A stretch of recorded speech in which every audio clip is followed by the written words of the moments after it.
it's from some kind of traumatic injury or you've been medically induced, I can easily say that being in a coma is not something I ever want to experience, especially if it's like anything like what happened to the people on this list. Welcome back everyone, my name is Kennedy, and today on Most Amazing we are counting down the top 10 disturbing things people have said after waking up from a coma. So let's get started. Starting us off in our number 10 spot, a haunted monster. I'm pretty sure we're all familiar with sleep paralysis demons, and if you aren't, well, just count yourself as lucky. And although I've never really given it much thought before today, I wonder just how many people see a haunted demon or a vision during a coma. Well, as you probably guessed it by now, that is what this first story is about. A Reddit user named GW Throwaway451 said that before they entered a coma, which occurred after falling from the second story of a gym under construction and landing on their head, they had watched The Grudge, and well, let's just say, I'm sure they regretted that decision. Quote, "During the whole coma, I dreamed that I was trapped in a completely white room with the Grudge girl. She never moved and she just stood there. But when I woke up from that coma, I refused to close my eyes for a couple of nights out of fear that she would still be there." I mean, I don't blame them. That sounds terrifying. Next up at number 9, a medically induced nightmare. This next one comes from Reddit user Greenfingers559 about the time they were in a coma in 2016 after a seizure caused them to fall and hit their head on the sink in the bathroom. Quote, "It was like the longest, scariest dream of my life. I was medically induced by a fentanyl drip for about a week at first, and let me tell you, fentanyl is a demon." They go on to explain that it was essentially non-stop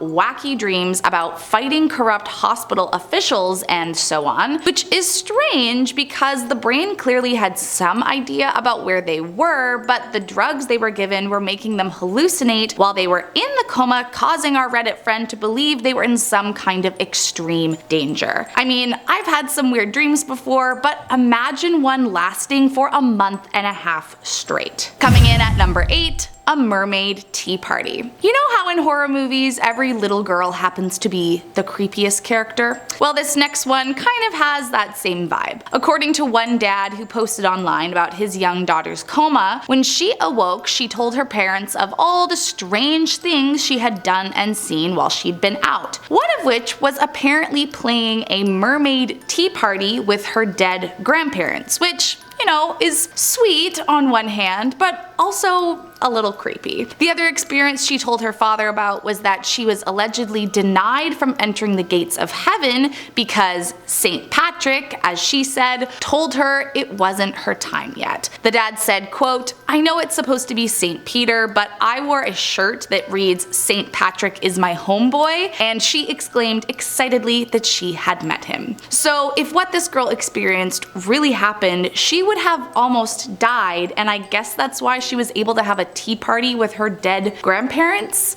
Again, kind of creepy, but thankfully she came out alive. Coming in at number 7, a financial mess. You would think that if someone was in a coma, their bills they may have missed during that time might be overlooked, and there would be some kind of grace period to get them back on track. However, according to this next story, companies don't seem to care one bit. Posted by a now deleted Reddit account, they start off by explaining that after they woke up from their coma, their finances were in such bad shape that they aren't sure they will ever recover from it. Quote, "There is no forgiveness for us. Recently, I totally lost it on a debt collector. I was screaming through the phone at him, 'Do you think I planned this? What part of $0 do you not understand?' Now unable to work due to complications from their coma, they're on disability income, but the state insists on taking a large chunk of that pay for missed child support payments that were not made during the extended period they were in a coma. What's especially wild about all of this is that both this person's sons are now adults and often the Marines, but the state insists that they have to pay the arrears. According to our friend here, quote, "Some days I think about just robbing banks to get out of this." Well, let's hope they can find a better solution than that.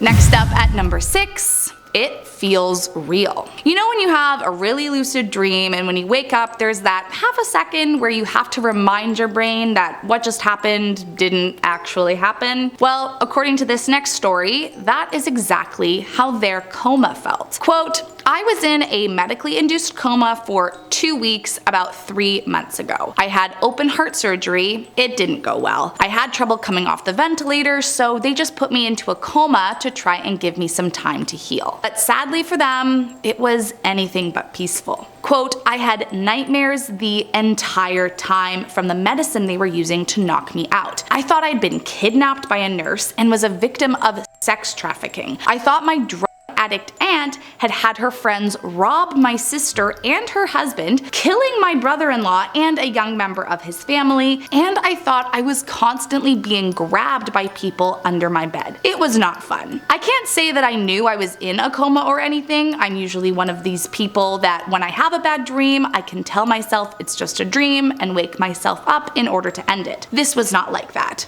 I was convinced it was all really happening. I can only imagine the relief they felt when they woke up, but man, that would suck. Coming in at number 5, a nightmare. This next one was posted to Reddit by Chocolate Milk Shark, and they explained what being in a coma was like for them. They start off by explaining they had a 6-day coma because of a car accident, and that while they were out, they remember being in a room adorned in a medieval fashion. Quote, I don't remember the details, but the wall had this really weird painting. I don't even remember the specifics, but it depicted an unsettling horror. I remember that it was satanic, yet it depicted something that was very real. Something that anyone that didn't believe in that sort of thing, i.e. me, couldn't deny or refute. They then go on to say, quote, I remember being in that room with the painting while in a cage. The cage was too small for me. It was like a cartoon, like I'd been crammed in there. I could only look in one direction because the cage was too small for me to turn my head. While I could only see one side of the room, I knew for sure there were people behind me. Not just one either.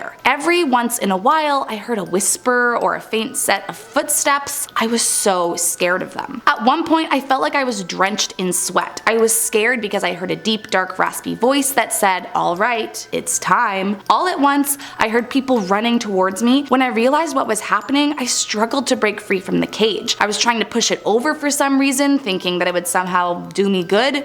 It was futile. I remember people just circling my cage looking down at me. Then I remember a hand as black as night with white nails putting its hand through the holes of the cage, reaching in to touch my face. And that's when they came to. They were in the hospital and their niece was waving their hand in front of their face. I mean, talk about a weird experience. Coming in at number 4, a coma purgatory. This next story is not as horrifying as some of the others on this list, but it's still a strange and rather inexplicable experience, so here it goes. Quote, this is really bizarre, but my uncle, a very serious, strict, and rather dry man, had an accident and went into a coma a few years back. He never believed anything he couldn't touch. No talks about souls or anything similar. But he was in a coma for a few weeks until he woke up and had this crazy AF story. He said he saw himself in a bubble floating around in a white place and it was peaceful and beautiful. But then he said there were other bubbles he could see around him and they had other people in them. He distinctly remembered a black-haired woman singing in the bubble closest to his until one day her bubble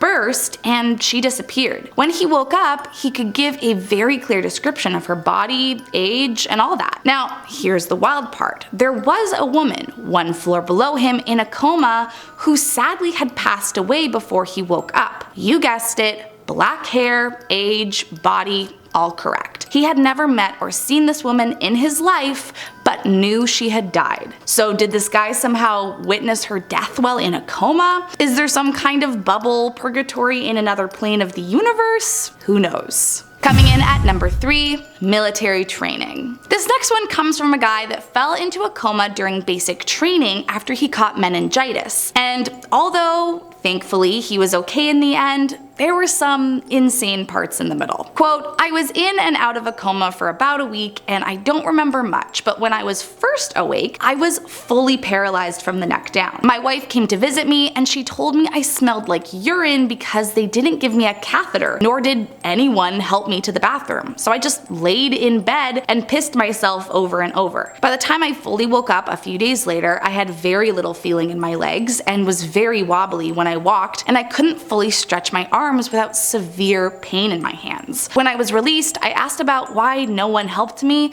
and they told me they don't help any patients because they have too many people faking symptoms to get out of training. They sent me back to basic training where I slept for 3 days straight only to be woken to eat. When I woke up after those 3 days, they gave me all my gear and sent me on a 4-mile forced march, during which time I tripped 74 times and fell down 6 times. Because I didn't quit on that march, they kept me in training and I graduated the same class as I started, which is unheard of and completely insane. I couldn't even finish the final fitness test, so they just pencil whipped the record, all because I didn't quit. I mean, can you imagine thinking someone was faking a coma and making them finish their training even though they had woken up paralyzed? Like, what? Coming in at number 2, an out-of-body experience. This next one comes from another deleted Reddit account, and it's about a man who says he had a literal out-of-body experience during his coma. Quote, my dad was in a coma for about a week after riding his bike headfirst into a telephone pole. He says that he remembers the accident itself, followed by an out-of-body experience. He remembers flying high above the scene of the accident and looking down at his body laying there lifeless. He remembers seeing a woman from the neighborhood rushing over to see what happened, and other neighbors brought out a flat beach chair to put him on while waiting for the ambulance. After, he woke up from the coma and immediately broke down crying as the influx of stimulation and confusion poured in. His brain was stuck about 5 or 6 years in the past. He remembered his phone number, address, etc., but from years ago, and he couldn't remember the current info. It took about 2 weeks after coming to for his brain to catch back up to the current day. But the craziest part of this whole story is that after he woke up, he went to the house of the woman who he had seen first from above and asked if she had been the first to get there and other info about what he saw from the outside of his body.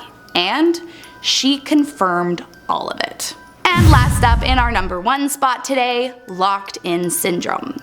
One of the biggest fears I have is suffering from locked-in syndrome, which, if you don't know, is a condition where the body is completely paralyzed, so you are literally just trapped inside your own mind. Now, there are ways to function with this condition, but when staff don't know you have it, it would be truly horrifying. Quote, there was a kid named Martin Pistorius who fell into a coma for 12 years, but his mind woke up 2 years into it. However, he was unable to speak or move, and everyone believed he was a vegetable at best. This wasn't the case. His mind was fully there. For over a decade, he was mistreated in facilities that played Barney repeats every single day for years without him being able to look away. He was also hurt by staff who thought he was in a coma, and a victim of SA on top of that. At one point, he couldn't stop throwing up, so the nurses tube fed him his own vomit. His parents were unaware of all of this and tried adapting the best they could, but Martin feared this would be his whole life. Now, the good news is that eventually someone realized he was responsive and got him the help he needed, and now he has a wife and kids, talks with a computer, and is a programmer.